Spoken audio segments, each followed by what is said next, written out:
Welcome to Illuminous. We'll show you in this video how to wire our 200-watt LED drivers. Now wire 120, 220, or 277 volts AC to the input. Please check the datasheet for supported dimmers. Also check the dimmer manufacturer's installation instructions as each are different. Finish wiring the LED load to the output. If the load is greater than 200 watts, the output will flash strobe.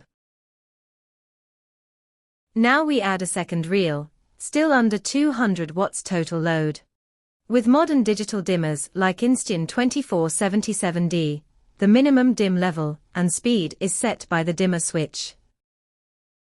If the reel is 35 watts, then 5 reels can be powered comfortably by a 200-watt driver. The 2 reels dim just as seamlessly as one. Thank you for watching.